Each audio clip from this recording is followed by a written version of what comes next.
You shall love your God with all your heart, with all your mind, and with all your strength.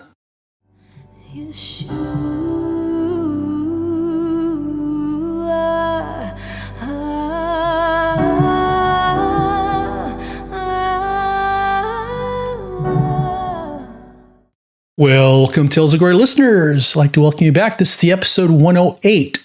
I know we were kind of throwing back and forth. Was episode 108 going to be actually chapter 8 from a field guide spiritual warfare on witchcraft and voodoo? Or we're going to do Exodus 22? Well, like I said, I'll serve no wine before it's time. And I've been putting a lot of work into a field guide spiritual warfare chapter 8. So it will not be this episode this time around. In fact, I might be splitting this thing up because so much content I have on my battles with voodoo and witchcraft that I wanted to break it up a little bit. I hope you're enjoying the Field Guide Spiritual Warfare workshop on the book I produced there. And like I said, it'll be back either in the next episode or maybe the following one down, but I'm going to split those chapters up because a lot has gone on. I have dove in a lot into voodoo and witchcraft in my battles since I wrote the manuscript in 2009, so there's a lot there that I hope you guys will glean off of and benefit from. I know it doesn't sound like your usual deliverance ministry stuff because what you see on YouTube in deliverance and stuff is not what it looks like in reality, and it doesn't align very much biblically. It's a water spirit. It's a this, it's a that. I have proof it's a water spirit. I have proof it's mermaid, merman. Reminds me of Zoolander. Merman, Paul. Merman. So we get a lot of wacky stuff here. I don't want to digress on this one because I'm going to put it all into the next episode where we take up chapter 8. But right now, we are returning to Exodus 22. We are back at Mount Sinai. We are dealing with the Decalogue, and we are dealing with other things that, how did this society back then over, thousands of years ago, how did they bring this stuff into context? Because we don't get it today because it doesn't match up what we're doing in society or how our society behaves on the morals and stuff, right? So we're diving back into Exodus 22. I am your host, Reverend Michael Norton. I'd like to welcome back my 3 listeners and a dog. I am the missionary at the microphone. I am the CEO of M16 Ministries. I ran Night Strike Homeless Ministry from about 2006, 2016. Something that started with Bob Johnson, Pastor Bob Johnson, and he kind of went off to another ministry and handed the reins over to me. And that was kind of fun and exciting. I'm a warfare minister and do exorcism and spiritual abuse. I've done that since 2006 till present. And like I said, if you're on Spotify, YouTube, or your Rumble, see my pedigree up there on the slides. Written several books since then. I've been a missionary in spiritual warfare. I've been to Ethiopia, Guyana, Haiti, Vietnam, Cambodia, to name a few. And the whole COVID vaccine thing has kept me back in America because I refused to get that mRNA vaccination in me. Right, too. What we got? So our roadmap for today's episode 108. If this is a slide of XX, I didn't know what episode this was going to be when I did this, but here we go. Praise report and contending for a miracle. We are approaching nearly a year now working with one individual. We're praying to get her mind back, and it's slowly happening. Slowly. It doesn't happen the ways we want, but to get to where we are now has been slightly less than miraculous, right? It's not coincidental. And I can't go too much into it now because the person's actually talking now. Remember last we left off, she wasn't talking. The person's actually been chatting with some of their friends and stuff with a phone, which was something phenomenal because I only heard a few words out of this person. I worked with them about a year ago. So we're getting there. I don't have much update on that, but just a slow recovery, and we're starting to see changes. So as I just want to present this like, Mike, why are you still presenting this? And why is it like, you get slow healings? I want you to see what it looks like contending for miracles over a year. You go to a healing conference. We didn't get the healing right away. Mike, will you come pray for this person? It's like, why don't you do it? I have the same Holy Spirit. And I'm not doing that to be snarky. We have the same Holy Spirit.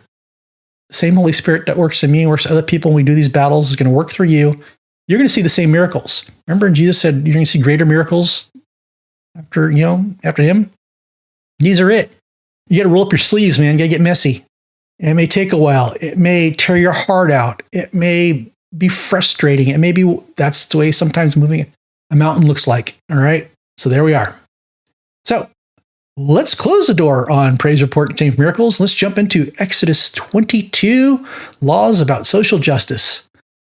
Actually, we're still in laws of restitution, and we'll migrate into the laws of social justice. Remember back in Exodus 21, we were talking about what happens if you got run over by an ox, you know?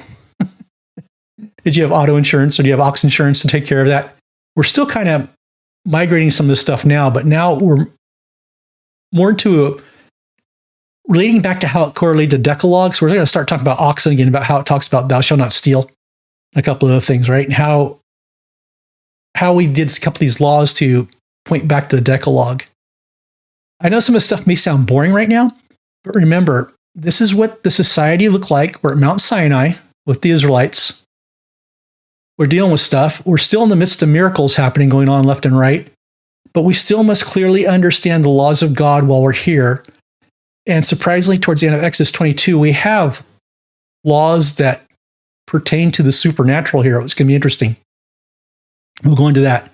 So we're painting a picture of what the encampment and the society looked like thousands of years ago at the base of Mount Sinai. So Exodus 22, more on laws. We'll get through these. Exodus 22, verse 1.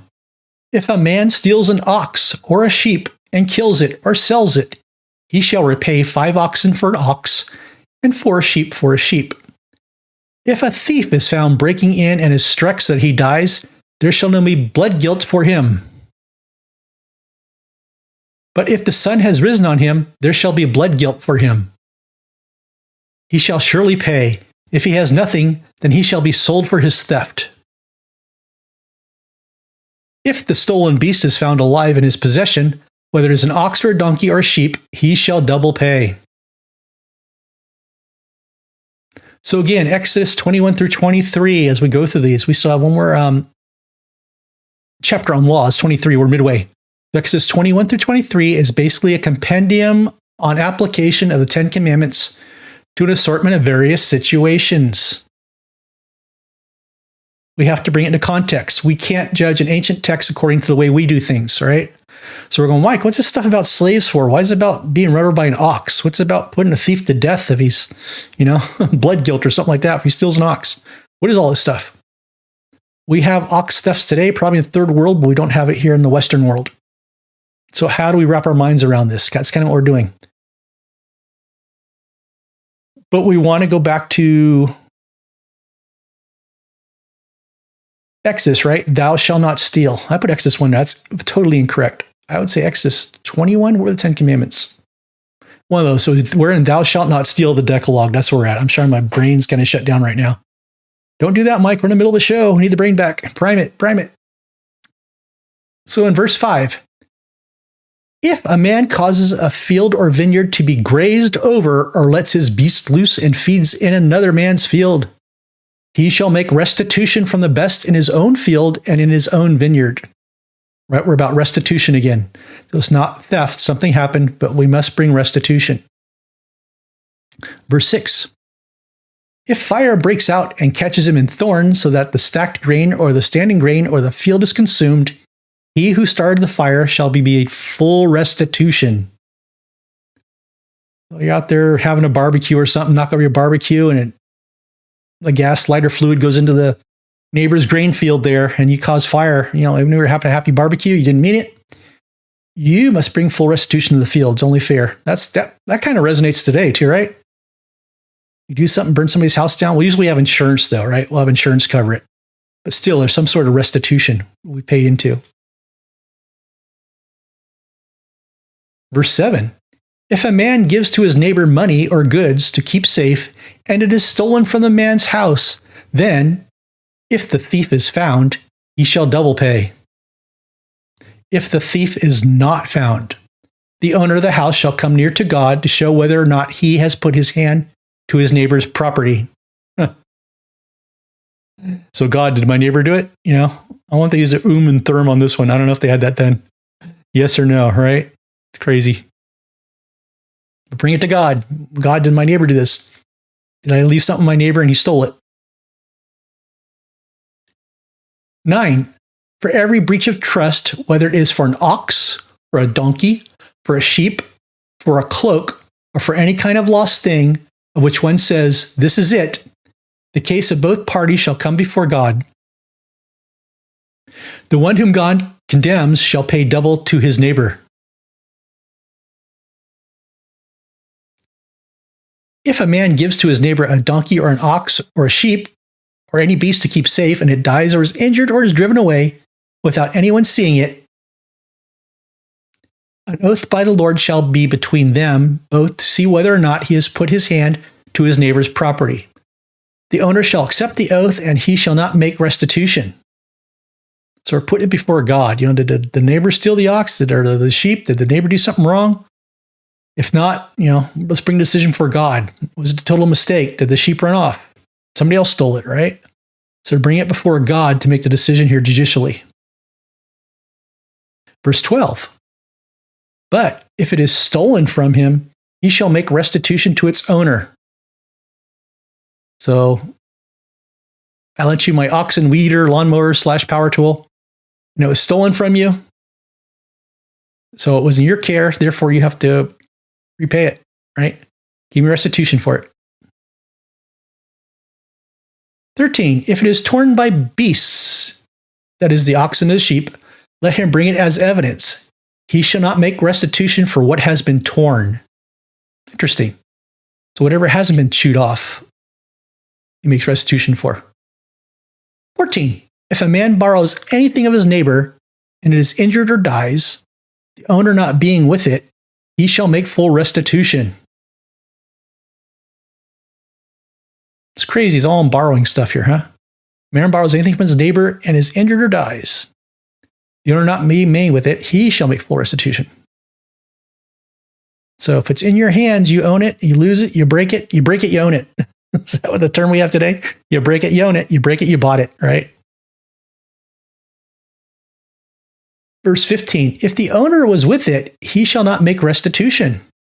If it was hired, it came for its hiring fee. So if you went down to the local ox rental there in Mount Sinai, you needed to rent an ox, you only have to restore the hiring fee. Interesting. Now we're diving into laws about social justice. Boy, is that taken on a different term nowadays. I don't know how many times in counseling I have to work with Christians on, they want to bring social justice into the church. And I said, social justice is already in the church. It's called Jesus. It's called New Testament. Oh, no, it doesn't cover enough. What do you mean it doesn't cover enough? What are you wanting to add? Social justice is in the Bible. I've had so many counseling sessions with people, their head just spun. I'm in California, so you can imagine why I'm getting these conversations, And social justice is already here in the Bible. This is one view, but it's several thousand years old, and it differs from what we believe today. And I kind of like, they'd say what we believe today is really gone off the rails, right? It's not godly anymore. But let's dive into laws about social justice according to the Israelites who were camped around Mount Sinai. So verse 16, if a man seduces a virgin who is not betrothed and lies with her, he shall give the bride price for her and make her his wife. Verse 17, if her father utterly refuses to give him to her, he shall pay money equal to the bride price for virgins. Wow, what's going on here? Interesting. Let's unwrap this one. So in Exodus 22, 16 through 17, we're dealing with the ancient Israelite concept of mohar. Is a price paid to the father for a daughter in giving of a daughter in marriage. It's kind of like a dowry, right? But it's slightly like that. And we have similar things today, right? But it's not exactly like that. The mohar is based on a woman's premarital virginity. If a man seduces a virgin who is not betrothed, he must pay the mohar regardless if he takes the woman to be his wife or not. In other words, if you defiled this woman or deflowered her, then you must pay restitution to the father. Why? Because like when you gave the daughter over in marriage, kind of like there's transfer money, transfer property or something, and now she's not as worth as much. But we must keep in mind here, this is a specific case where it doesn't involve rape. This is where two people just got passionate. There's presumption of consent between the two of them. And it was up to the man to know, man, if he touches this woman and she's betrothed or not betrothed to somebody and he lies with her, then now he has to own up and pay the mohar to the father because the family lost the property, right? Kind of like a thou shalt not steal. That's where we're following here. Let's see. Oh, we got. Am I put it here? The teaching point here is that there's an economic exchange in marriage. There is true even in the modern era, right? The dowry. So this fell under stealing, where the economic value of the woman had to be replaced. That's from Dr. Michael Heiser. He covers this in Naked Bible 291. So there's an economic value to the daughter, and she's worth more, right, if she's untouched. It's just common practice. Like I said, we have a dowry or something like that today. There's exchange of property or exchange of money during marriage, right? It happens today in different ways.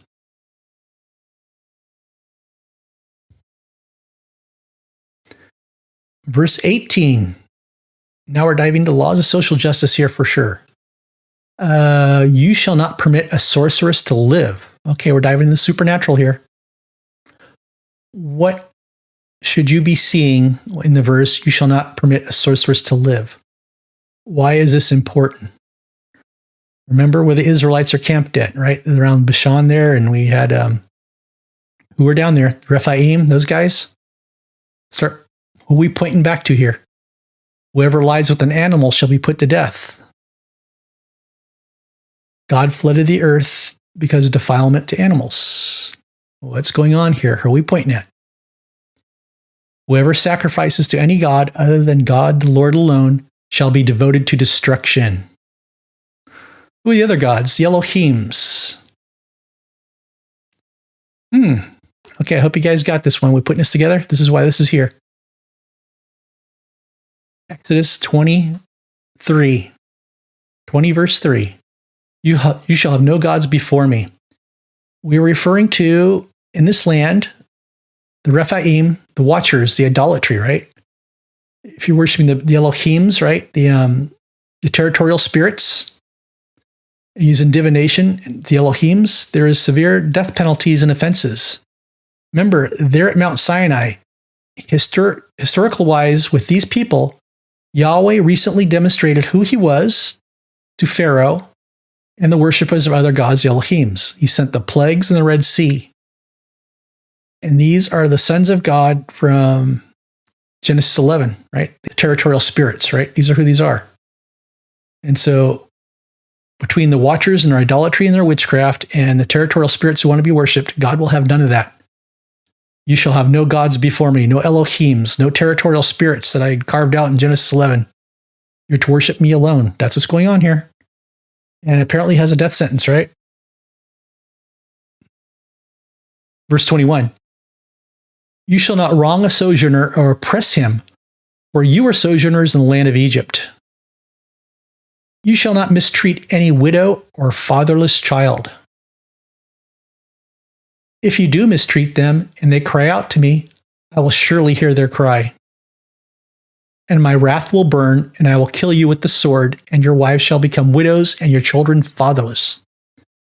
So the price of messing with widows and fatherless children, if you torment them, is you're going by the sword, and your wife will become widows, and your children will be fatherless, right? So you don't mess with that. God takes that seriously because his people are sojourners.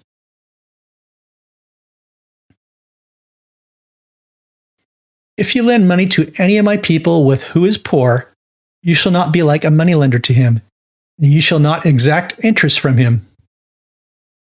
If ever you take your neighbor's cloak in pledge, you shall return it to him before the sun goes down.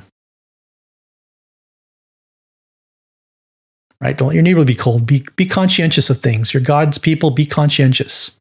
I know we fall short a lot of times, but God's trying to remind us, hey, borrow your neighbor's cloak. He needs to keep warm. Make sure he gets it back before sundown. For that is his only covering, and it is cloak for his body. In what else shall he sleep? And if he cries to me, I'll hear for him, for I am compassionate. You shall not revile God, nor curse a ruler of your people.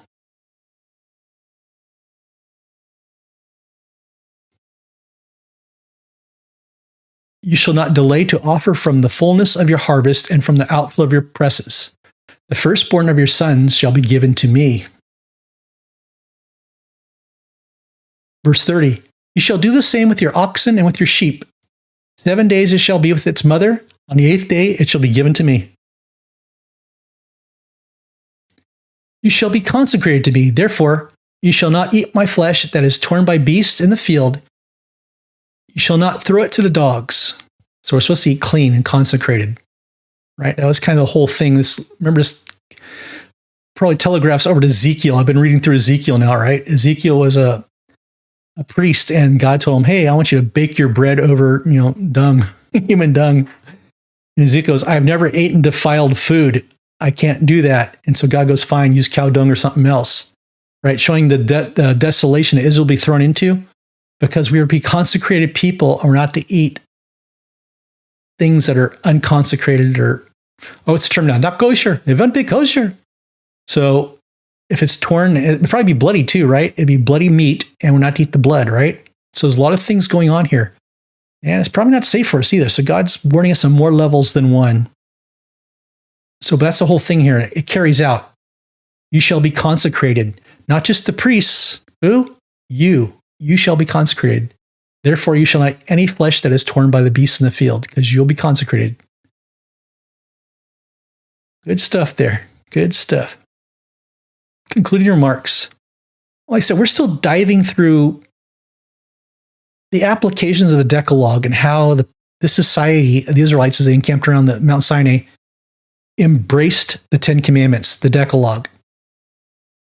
And a lot of times we had these little amendments here or something, or I think they're just rehashings of like, this is how this applies to thou shalt not steal. Not so much it was an additional law. It was like, this is how we deal with this.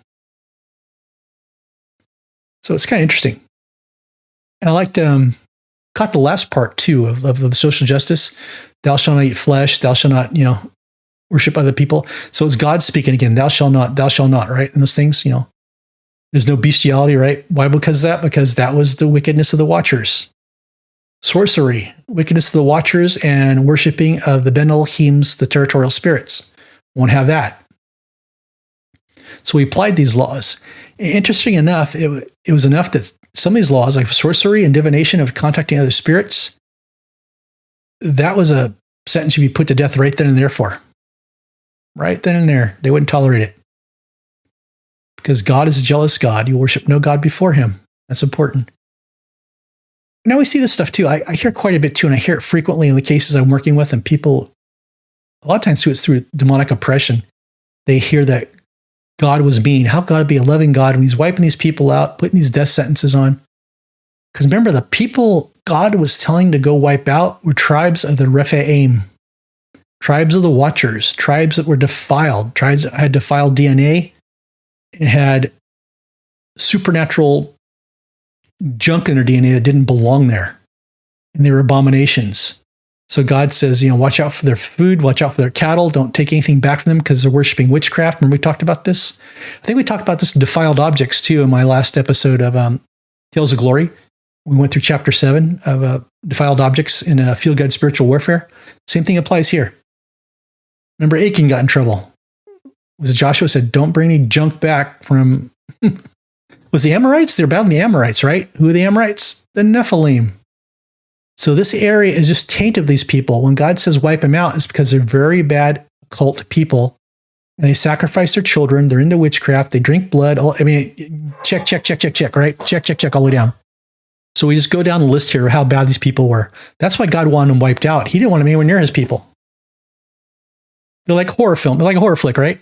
Remember one of those, sometime back tells Glory that was the Zamzumites, the Ammonites, or Ammonites, or something like that. One of those guys were named, their translated name was Terror, right? They're Terror. It's like Chucky dolls, tribe of Chucky dolls. Are you going to wipe out Chucky dolls when you see them? Yep. That's what we're going to do. We're going to wipe out the tribe of Chucky dolls. Little miniature Nephilims running around, right? That's the same idea. That's what you want to get in the back of your head when God goes wipe those people out. They were very bad people. Think of trafficking, child sacrifice, all this sort of stuff. And like our society is starting to look like that now. We're looking the other way about it. So we got to be careful when we deal with this stuff. Be very careful in society today. We need to bring an end to it. The church has been sitting on its hands bringing an end to trafficking and other things.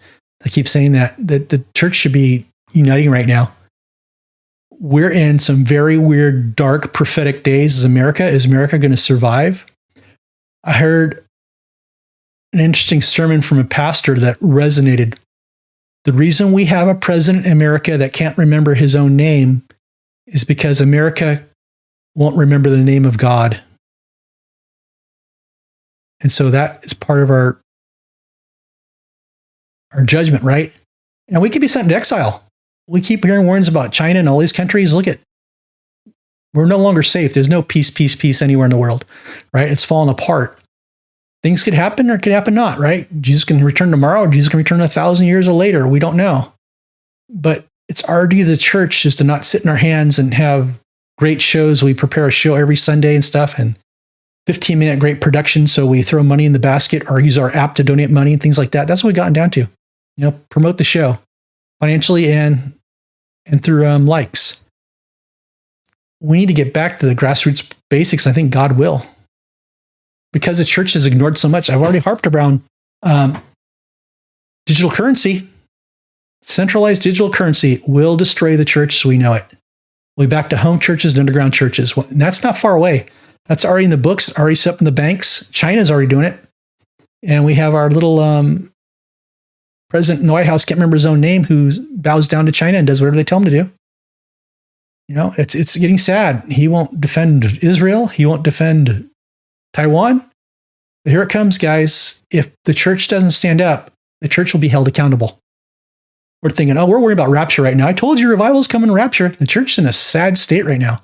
The church needs to pick itself up by its bootstraps. Go do more witnessing outside the church. If you have a church right now that has no church building, you're in a good place. I think church buildings are about to disappear. Whether it's through centralized currency and judgment through God or whatever. It's just, we're in a bad place, church. We need to get up and start doing stuff. Trafficking. How did I get harping on this? It was trafficking, sex trafficking. How many Latino children are ever coming across the border, hundreds of thousands, and disappear? Where are they?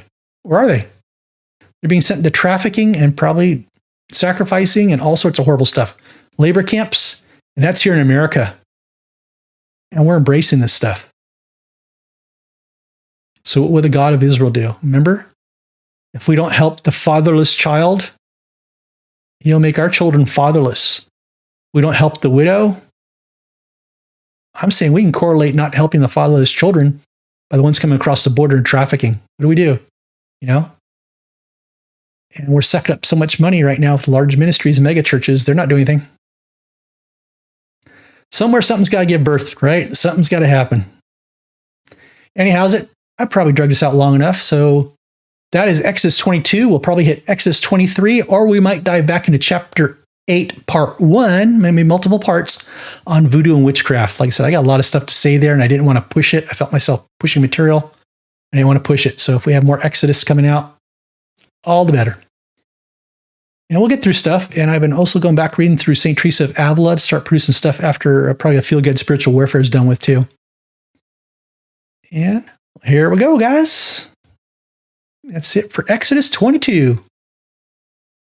Like I said, if you enjoy this content, please tap the like button, smash the like button. If you'd like to bless the ministry and help us share more biblical truth and God's supernatural, you can do so through blessing us through PayPal. You can go to PayPal. There's also a field guide to spiritual warfare.blogspot.com. That's going to host all these podcasts for whichever one you listen to. I'll list them all. Everyone this gets propagated out to, from Apple Podcasts to Spotify to you name it. I list them there on the podcast blog spot site. But also on that site, there's also a PayPal button on the lower right side, and it takes you right to M16 Ministries. Or you can go to PayPal and do a blessing and donate to m16ministries@gmail.com. We have books out there we're covering. You may want to pick them up. A Field Guide to Spiritual Warfare we're covering right now. There's the Advanced Field Guide I covered previously. And Demonology in Genesis 1 through 11. If you're wondering when I'm talking about the Watchers and the Territorial Spirits in Genesis 11, that's where I'm pulling from in this talk today. I go through it off and on, but I think I beat it up enough that if you haven't caught on yet, go ahead and get the book. It's a small read, inexpensive book, and I have it on my Etsy site. Feel free to pick it up, and please feel free to leave comments about it too on the Amazon site. Now, thank you. Go out and be a blessing and make good choices. I think I got this one out under an hour and a half. How about that? Let you out early today for recess. So until next time, God bless you guys. The M16 Bishop, the M16 Bunker. Amen.